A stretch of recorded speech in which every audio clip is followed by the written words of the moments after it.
G'day, welcome to the Family on Fire first podcast. Dean and I are just heading up to the snow, up to Mount Hotham for a few days. Check out the powder. So what do you reckon, Dean? It's going to be a good trip? Yeah, I'm excited. Looking up there, I'm looking out of the dark sky at the moment. Forecast is for some snow tonight, so it might be a little bit cool and windy on the drive up, but I think we're going to get a couple of days of really good skiing. Yeah, it should be good. So today I'm interviewing Dean, or just having a bit of a chat as we go up to the snow about FIRE. For those who don't know what it is, it's financially independent, retire early.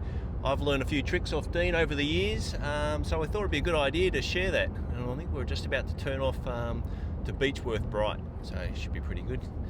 We're about, how far away are we? We're about 2 hours away from Mount Hotham. Hopefully get a ski in from 3 o'clock today. So today we thought we'd have a bit of a chat to Dean and just pick his brains and all the little gems. Dean will tell us his story on how he managed to retire at 40. And do you want to kick off, Dean, and tell us all your secrets? Yeah, I'll tell you a little bit about the journey, and it's pretty good fun doing this because I love going up for a ski, and I always had this goal of retiring early and then being able to ski whenever I wanted to or go travelling and all that sort of stuff. The problem is, at 40, no friends are out there to be able to go skiing with. So is that your secret little thing? Teach me how to do it so I can got a ski buddy. That's right. I had to go looking for friends who weren't working during the week, and it's interesting that a lot of us get caught in the idea that we have to work all the way to 60, 65 and then retire then. But I kind of never was keen about that and wanted to get it going early, and it's good now to be able to have a few mates that are on that journey and able to enjoy a bit of flexibility. And that's probably the major thing that I've been able to get out of retiring early, is just the flexibility to do things when I want to be able to do them, not have to wait for the few weeks a year holiday. Yeah, pretty good. I'm very jealous. Normally we'll come back on Tuesday night, get home about 12 o'clock after a couple of days skiing, and Dean goes, hate to be you, like working the next day, and it's like, I hate to be me too, but I'm working towards retiring early. Probably won't stop working, but just have a few more options up our sleeves to do that. So, and I think that's the thing, is to have a goal to be able to stop working when you want to stop. And then when I say I retired, I like to use the term semi-retired, because I still do stuff. I'm still active. I'm still involved in a few businesses and a bit of charity work and that, but I've got total flexibility to do it when I want to do it. And that was really my goal, is not to be able to just sit around doing nothing. It's really to be able to set the times that I want to do things when I want to do them. And I think that was a big part of my journey, was being able to understand that I could achieve something, but then actually set those goals. All right, so Dean, let us into the secret. What happened? Tell us. You already told me. So pretty much 2 years ago, when you drive with each other for 10 hours, coming from Melbourne up to Mount Hotham, you've got a bit of stuff to talk to. So you enlightened me. And how did your journey start? And how did you manage to get to basically the option to retire at 40? Yeah, so I was probably always interested in money and investing, right? Even when I was a kid. Grew up on a farm, really quite poor, but had parents that were entrepreneurial in the sense that everything that we did around the farm was for our survival. So I always had that interest, and Dad sort of supported me on that. I'd come up with ideas. I wanted to start a hay carting sort of business, or plant a paddock of potatoes, whatever it might be, to earn a bit of extra money. I was always just had that natural interest. But when I started work, I'm a lawyer by profession, so I started work and you don't make much money as a early lawyer. You don't make much money at all. But what my first boss charge you, right? Yeah. Well, the bosses made plenty of money out of me, but I didn't make a lot of money early on. But what I did get was, in that first year of work, I got a gem from my first boss. Talking after work one day, he started to explain about passive investing, or passive income streams. That really fired me up, because I loved the idea that I might be able to build up something that would earn me money when I never have to do anything about it, other than build it up. And that was a light bulb moment for me, was understanding that if I could build some investments, year after year after year, they'd put money in my bank account. And right from that moment, I started thinking that that was my goal, was to have enough of that money coming in that would enable me not to have to work, or to work at the level I wanted to work at and chose to work at. It's funny, it's not taught at schools. It wasn't taught by my parents or anyone else. It's just not common knowledge that, you build up this passive income. Yes, we've got super balances and other things, but you can't. It's just not understood by most people. It's just expected that you'll work to 67, 70 years old, and it's sort of like the government or someone doesn't want you to know this. There's no vested interest for people to teach you this stuff. So I think in schools, it's the two biggest educational shortfalls, in my opinion. Firstly, how to manage and understand money, and that's not just about investing; it's budgeting and the whole area of money. There's really nothing taught on that, and the other one is relationships, which is another topic. But just really understanding how to have healthy, happy relationships, and those two things work hand in hand. Like I read a study early when I was courting my wife about the number one thing that causes conflict in a marriage, and it was actually financial pressure and conflict over money. So, I thought if we could eliminate that, you should be able to have a happier relationship, as well as the freedoms that having money working for you should bring. Yeah, and I think setting goals on money and setting goals in relationship go hand in hand. So that's a big thing that Trish and I have always done. And writing down those goals is always good, to write them down and then direct it. And then even if you never look at that again, it sort of subliminally changes your direction only a few degrees along the way. Yeah, so when I got this light bulb moment about passive investing, we just started building up investments, and the first thing we did, you talked about setting goals, is we actually wrote them down. So I actually I went backwards and I worked out how much income I would need to not have to work, and that was on the basis of having home paid off and having then a certain amount of income come into my account each year. And I worked out what, as a couple, we could actually live comfortably on, and then I worked back from that to work out how much capital or money I'd need invested to actually produce that amount of income. And I'm a real big believer in goals, and I've worked with my kids. The same thing is just actually writing your goals down. There's something amazing about writing your goals down, what it does, and specifically writing them down on a date a basis. And it's not just a nebulous date that you hope to have it done by. I worked out how much I'd need in capital, how much I thought I could generate each year by reinvesting all my income and all the spare extra money I could earn into the investments, and then worked out X number of years that I'd need to do that by to have the amount of capital. I actually wrote that down. How old were you when you did that? It's probably in my mid to late 20s, around that time. Wrote those goals down, put them around. I read somewhere that if you see them regularly, it's beneficial. So put them on the back of the toilet door, put them on the mirror in the bathroom, a few places like that. And it's just amazing. Even if you don't read those goals when you see them, when you walk into the bathroom, you see them there, it just prompts you that you actually have a goal that you're working towards. I can see first snow. Oh, here we go. Here we go. It looks covered. Yeah. What mountain's that? Pretty good. Yeah, that's low. That's actually low. I don't even know. That wouldn't even be ski area there. Yeah, so right. we'll be driving through the snow. Yeah, beautiful. Sorry to interrupt. Yeah. No, it's all good. That's what we did it all. Yeah, yeah. Yeah. So we got the goals written down on the and I had a specific amount and had it plastered around the house, and then started working towards those goals, and really that brought me the second big lesson, I think, which is discipline. And I think that's really lacking in our world in all areas, whatever it might be. Instant gratification, people. Yeah, it's people.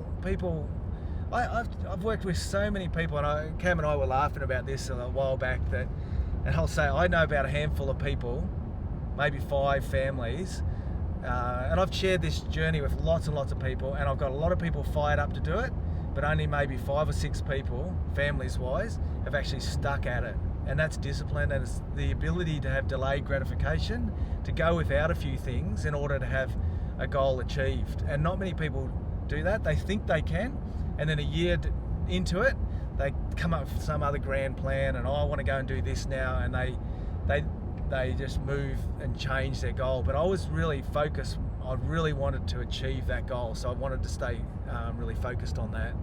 I'm glad to make the cut. That's right. And it's a unique person that can stay focused on something, because it does take some delayed gratification. You know, early we were married. My wife and I both worked. So this journey, you know, it's been achieved on one income. So you don't have to be, don't have the perception that I was a rich lawyer and able to achieve it through that. I never made anything more than a middle class income. My wife worked as well while I was getting my business going as a lawyer. She worked until we had our first child, and she was 30 when we had our first child. So that's from that point on, she's never worked again, other than supporting me in the business and investing and so on. And raising the family. And raising the family, which was her goal. That was her choice and her goal, and we supported that. We really wanted her to have the freedom to be able to be at home all the time with the kids, and that was a really important part of our I think that's what Trish and I are very grateful for. Trish has stayed home for 15 years with the kids, had small hustles on the side, nothing so we could retire just yet, but it's allowed basically setting up that lifestyle, so you a little bit more frugal in those early days allows you know, someone, if they wish to basically stay at home and look after the kids and raise the family. Yeah. And I was never against Chris working, but I really honoured the fact that she wanted to make bringing up the kids her number one calling and priority in life, and our kids have really benefited from having her at home with them, and I've just so valued my part in that, you know, helping through working and business and so on, helping her have the ability to do that, and it's been a great blessing for our kids, and they really appreciate it and they see it, and you know, I've really loved that part of the journey. But she stopped at 30, so had our first she hit child. FIRE first. Yeah, that's right. She was walked out of her job and said, I'll take a year maternity leave,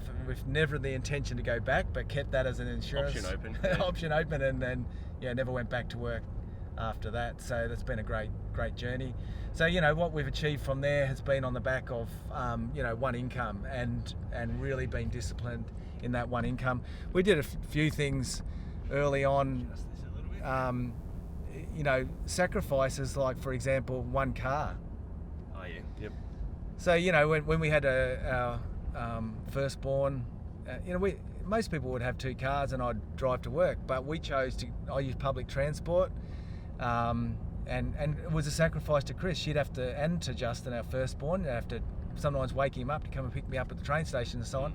But it was a small sacrifice, but that one car, if you extrapolate what an extra car cost you, what's that, about 10 grand a year? Yeah, or something? it would be that sort of money. And then if you choose to put that, well, what we did firstly, our first goal was to get rid of our debt, our home loan. So putting an extra $10,000 a year into that home loan makes a massive dent into it. So that's just a small little example of delayed gratification. What's your coffee and cake example? Oh yeah, so I've always just you know, if you're looking at debt and paying off a home loan, there's a few little tricks that you can accelerate that. So standard 30-year loan, most people get into it. They mostly borrow the maximum that the bank will give them, which I don't necessarily agree with. I think you should borrow what you can, you know, safely afford, and but that's another conversation. But most people will get exactly what they can, and the banks will extrapolate those loan payments out over 30 years. So, you know, an average loan, what it might be, I don't know, it must be around 700,000 or something like that over 30 years. You're going to be paying a few $1 million in interest in that, and I never liked that idea. I didn't like the idea that I would pay 700,000 off, but I'd pay 2 or 3 times that in interest over that period of time. The first little trick is to change your loan itself from a 30-year loan. You can cut it back to 23 years just by paying fortnightly. So if the bank will say you have to pay X dollars per month, and if you just cut that to a fortnightly, cut it in half and pay it fortnightly, you will knock 7 years off your loan, probably save you $750,000. Yeah. Just in that alone. Now, it's pure mathematics that there's 26 fortnights in a month, and there's 12 months in a year. So you're actually getting a couple extra payments over that year, and then that compounding effect saves a lot of extra interest. So just accelerate your loan. So there's first little trick. The second one was my coffee and cake example. And again, it's a sacrifice. Most people would have a coffee each day, a bucket of chips or cake or whatever it might be. As a working professional, most people would do that. I chose to sacrifice those little luxuries and take my lunch with me, and save that. So, but as an example, that would mean maybe $10 a day in a coffee and a bucket of chips or a cake. And if you just put that extra $50 a week, I'm talking about a working week, into your loan, so bump up your fortnightly payment by 100, 2 lots of 50, that then cut the home loan back to about 15 years itself. So it's a 15 very years, yeah. So that plus the fortnightly changing to fortnightly, those two things alone cuts a 30-year loan back down to a 15, cuts it in half. I'm going to show the guys the audio. I'm going to show the snow out here. Hang on, I might turn that around. Just so you know, we're telling the truth. We're not just going on a road trip. You can't quite see it, but there's some mountains over there that are full of snow. It's always pretty exciting when you're going for a ski trip and you see the first snow. It's sort of like going for a surf trip and then seeing the first water. That's right. 17. Yeah, I was obsessed with bacon, and I still am. Like, I just hate debt.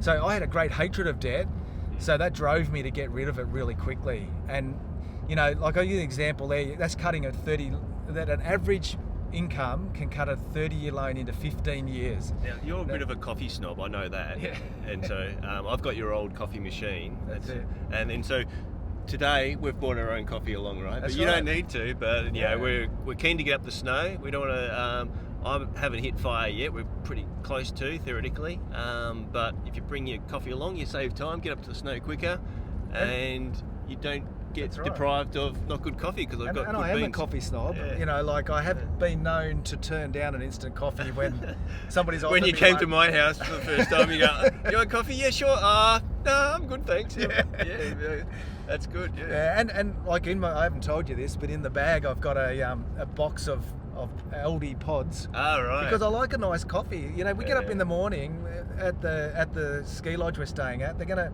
make us a really nice meal, but I like a coffee with it. They've got LD pods up there, don't they? Yeah, but last time I went there, they ran out. They ran out, and then it was a disaster. Then you can sell them. Yeah, that's right.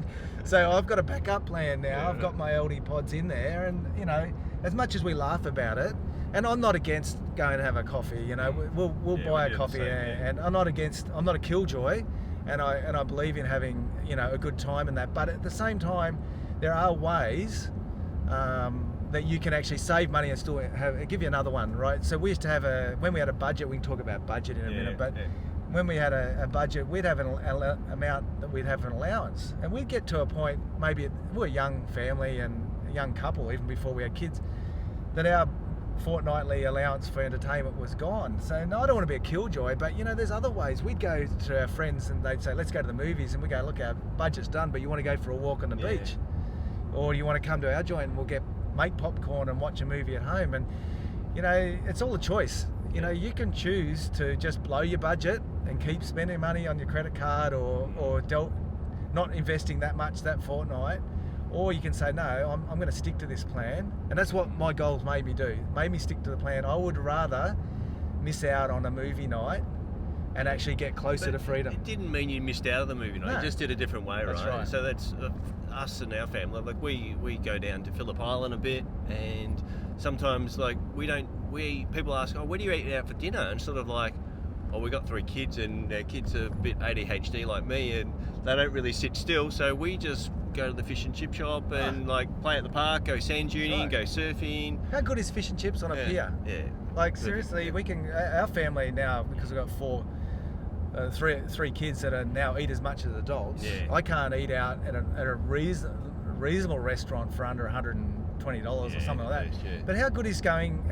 Our kids are just excited to start going, and we do that, right? So I'm not a killjoy, but you know, go and get a big lot of chips and potato cakes and go out and sit on a pier and eat them. That's fun too. Yeah, you know, like time. fun fun can be defined by various different number of things, some of which don't cost much to do. So you basically hammered down your home loan.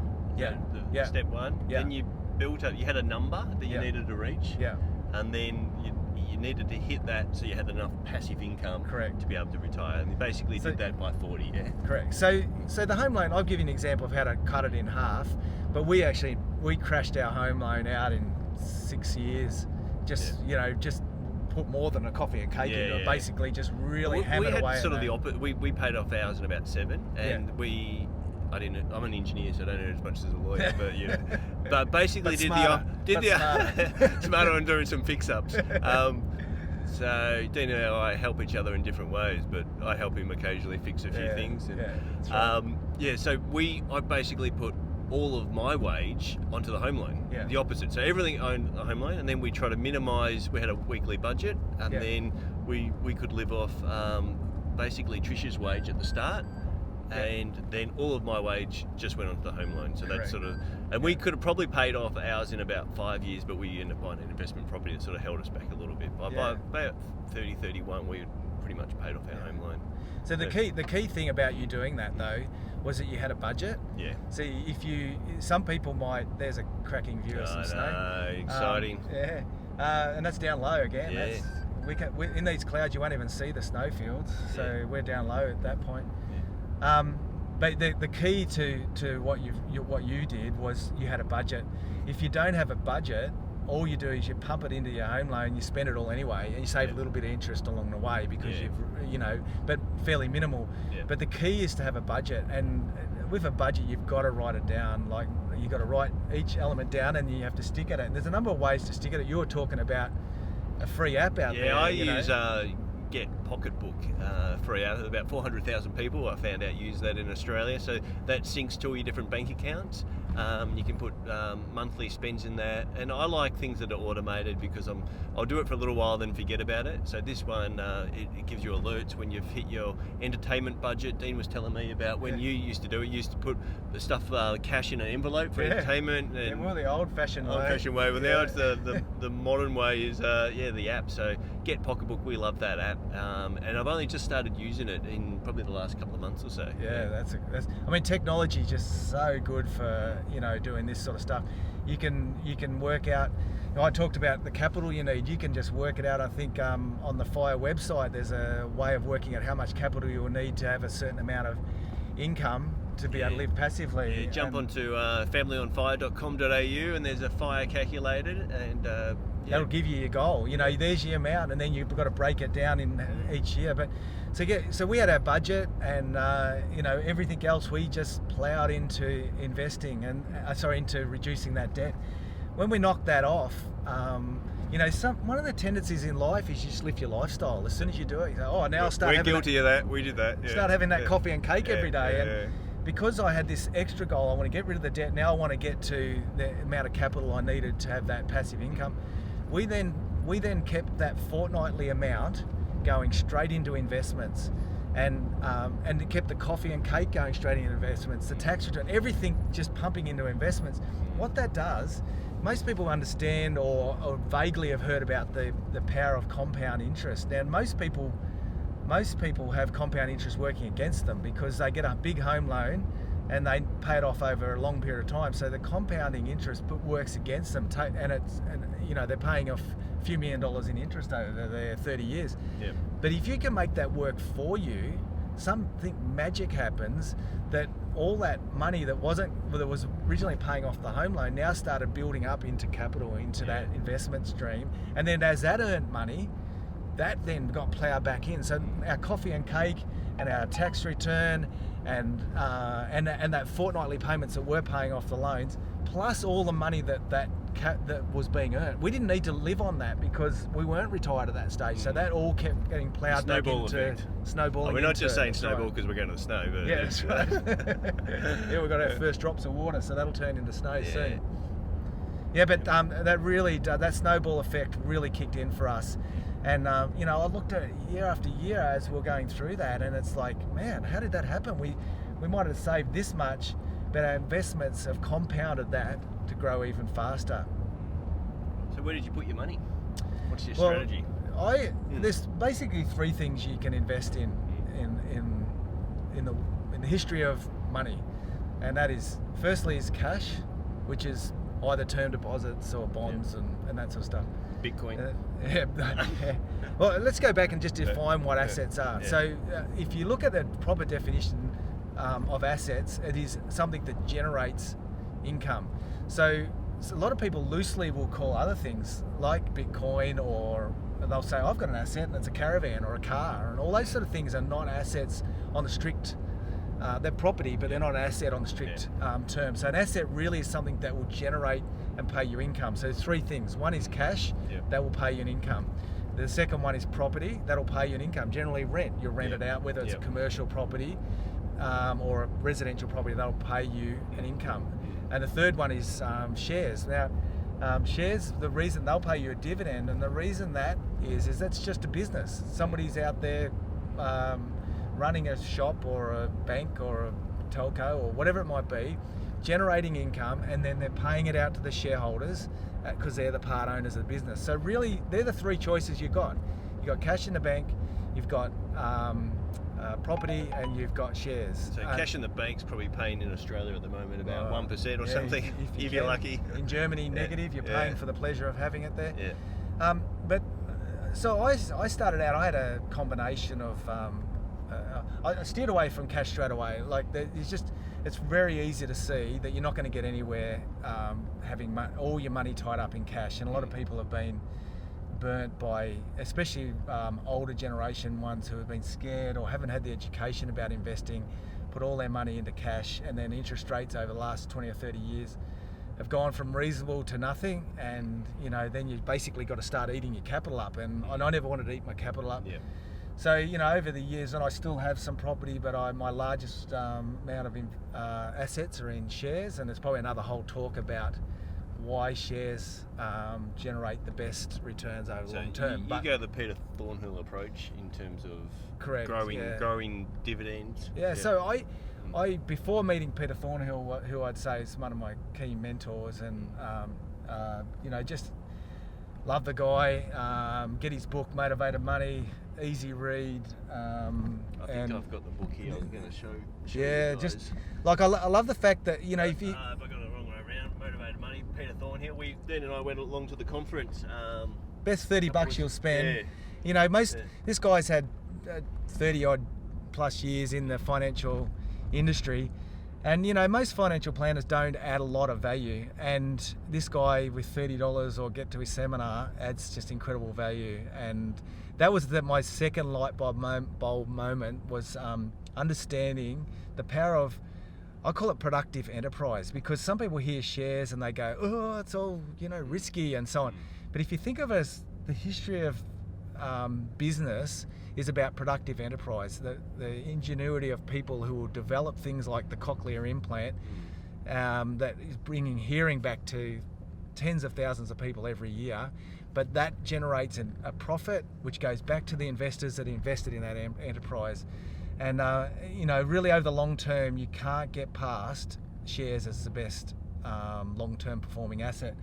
So Peter Thornhill was that next light bulb moment that got me. So I have put most of and I do have property, but most Australians, and I would hazard a guess that a lot of people around the world have too much of their investments in property, because they'll mostly have a home.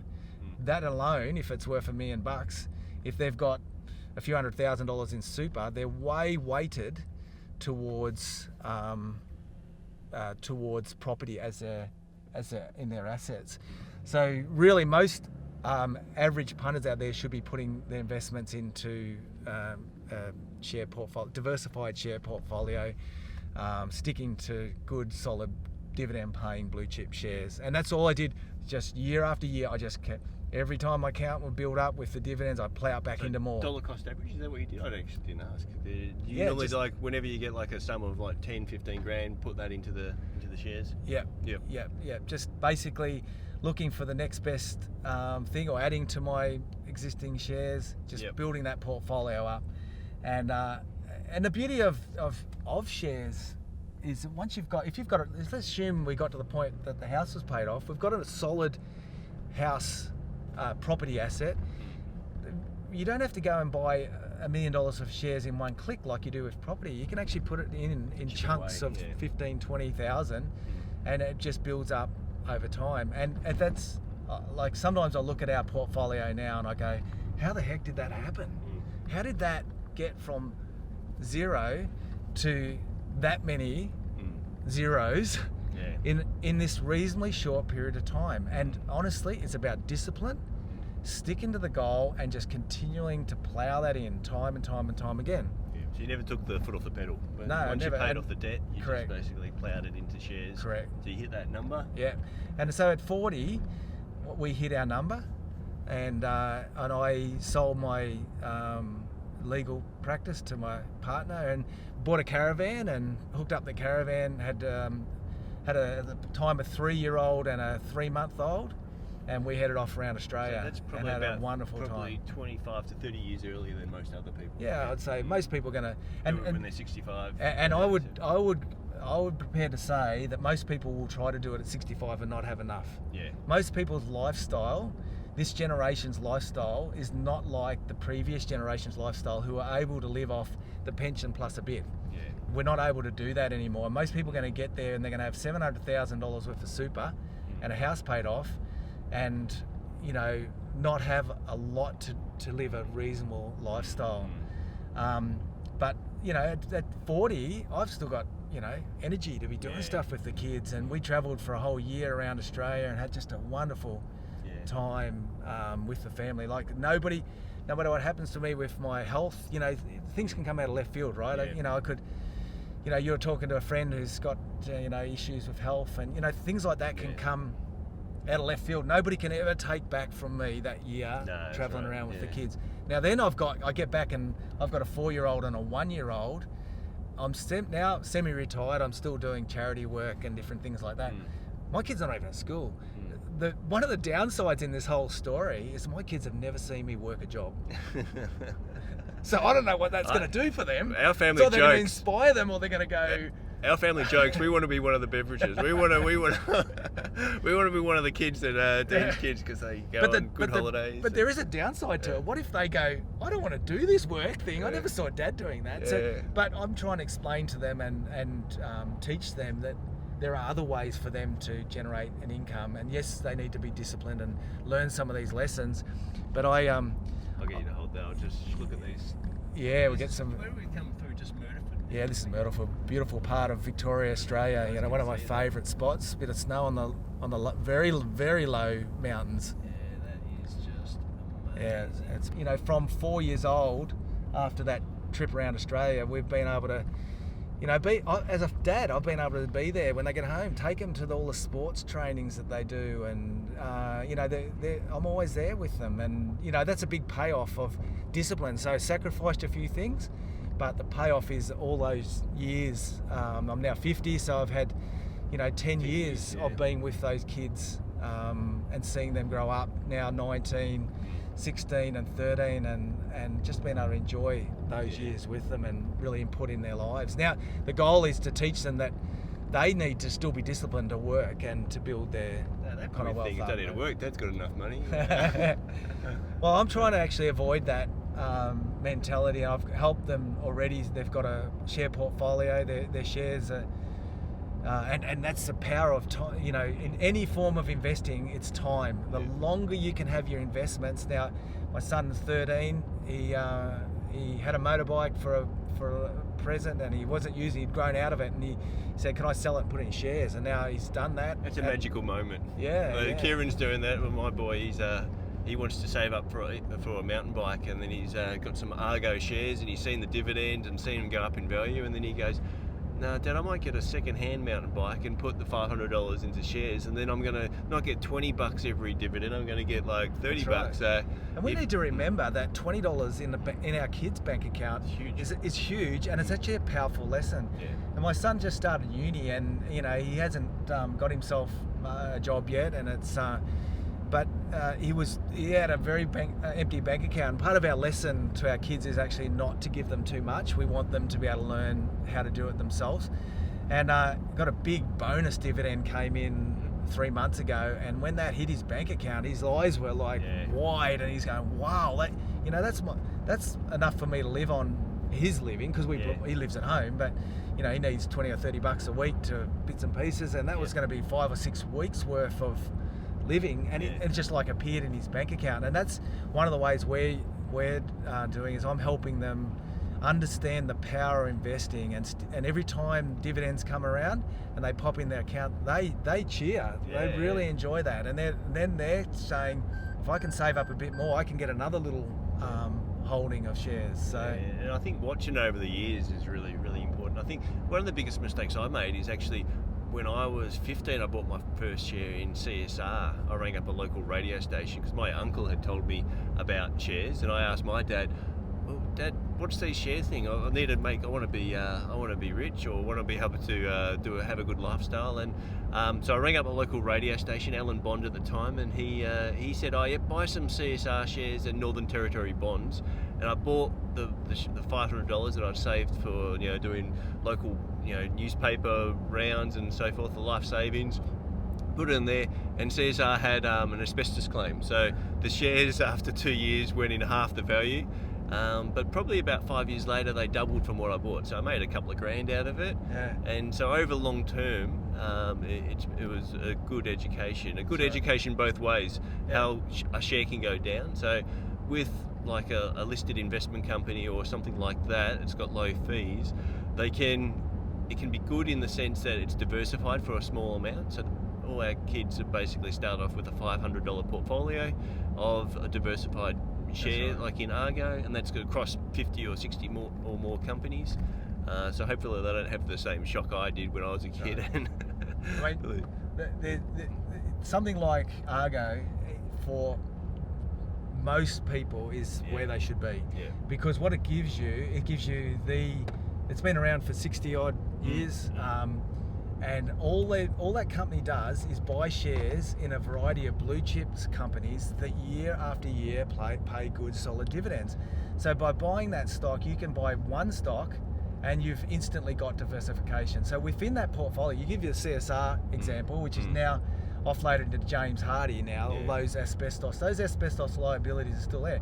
I would hazard a guess, if you looked at Argo, they would own some of that, right? But James Hardie's a good company, really good company. But when they've been hit from time to time with bad publicity and all that sort of stuff, it doesn't hurt Argo, because at the same time when James Hardie drops down with some sort of drama, some other company's gone up, and that's why you want diversity. And the other great reason for something like Argo is that, most financial planners are out there charging you 2%.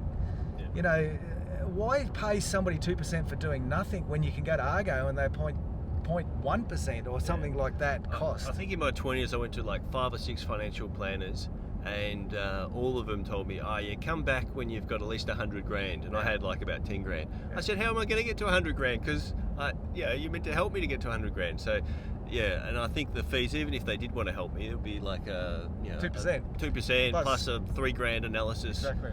Now I'm a believer in advisors, don't get me wrong, but you've got to look at where they add value. And I have an advisor, but I don't ask him anything about investing. Like, I will just stick to Argo and a few other listed investment funds. I've got a few straight shares, and some of my kids have enjoyed investing in something like Super Retail Group, which owns camping stores, and my daughter loves camping, and every time she goes in a camping store and buys some some stuff from there, she says, I'm helping make profit for my own company. So there is some merit in that, but generally you should, if you don't want to really understand and have to worry about reading annual returns, all that sort of stuff, just buy a listed investment fund. I think I used to stock the sugar at Woolworths, and I stocked the CSR sugar, and knowing that I was the owner, I would take extra pride in facing up the CSR sugar. That's right. Yeah, because I was getting dividends. Yeah, but really stick to that the listed investment. It's just a no-brainer. But where you can get value from advisors is more strategy. So it might be whether you set up a family trust, it might be when you're getting towards retirement age from a government perspective. So I've already retired, but I've got a lot of money tied up in super. I can't touch that at the moment, but that's beautiful. That's all building up in there. At some point, I'll be able to turn that into a tax-free income stream, which was going to increase my income But I need an advisor to tell me when that is. Is that at 60 you or were my 62? advisor. Or? You told me about trusts. Yeah. So a lot of this stuff, people just when I've set up trusts after talking to Dean on our last or one of the ski trips. Yeah. And the accountant goes, "Oh yeah, a lot of people do that. It's a really good strategy." And I've been using this accountant for he didn't 8 tell years. you. Didn't tell me. Yeah. I said, "Why didn't you tell me?" He goes, Yeah. "Oh, you didn't ask." Yeah. It's like I didn't know. So That's right. yeah, but having a different trust structure That's that right. really help protect your assets. With the wife not working at home, it helps Spread your the income for tax. out. That's right. Mm. And I'm a lawyer by background, but I still have my old legal partner that I will still get to do legal work for me. Yeah. I'll have an accountant that I'll get to help me with things that are outside my expertise. Yep. And I would go to a financial advisor for things that are outside my expertise. But you do not need a financial advisor to tell you to go into a certain managed fund at 2%, $3,000 plus 2%. Yeah. You can go and you can get 4 different listed investment. Don't even need that. Yeah. Argo, just chuck all your money in Argo. You got instant diversification. You don't need somebody to charge you money to do that. I think that 2% and plus the 1% a year plus the startup. I saw a article the other day that basically, funds are returning sometimes 6 to 10%. Yeah. Nearly half of that, it was 47% of the profits go to the advisor and the broking fees. That's To right. me, it's just outrageous. I just wouldn't do that. Yeah, that's right. Yeah, exactly. Yeah, very good, mate. So that's a few of the tips. And then I suppose just on a departing question, you've hit FIRE, you've had a good lifestyle the last 10 years. What, and we've probably touched on it a little bit, what would be the thing that you hope to depart to your kids or the next generation? What are the golden nuggets you hope to teach them? Yeah, so probably 2 things. One is understanding that you don't have to just work for money. Money should work for you. Yeah. So I don't want them to be lazy rich kids. So I want them to get a job, to work through a career, maybe start a business, that sort of stuff, and actually work for it. Yeah. So I don't want to take away that work ethic from them, but I also want them to understand that money should be working for them. Yeah. They should be able to build up their investments themselves. The second thing is we've now built enough capital that if it is used wisely, will go on for generations. And I'm talking to my kids now who are, young teenagers, and I'm saying, if you look after this capital, when I'm gone, my grandkids and great grandkids will be being blessed by what the sacrifices that we made. And so I need to actually equip them over the next decade to understand that they could make dumb decisions. Yeah. They could burn that. They could go, I could go and take that money out and put it on Bitcoins and double it or triple it because that's the next hot thing. Yeah. But this strategy is about low risk, sticking to the plan, do not deviate. Boring. It's boring. Yeah. It's very, very boring.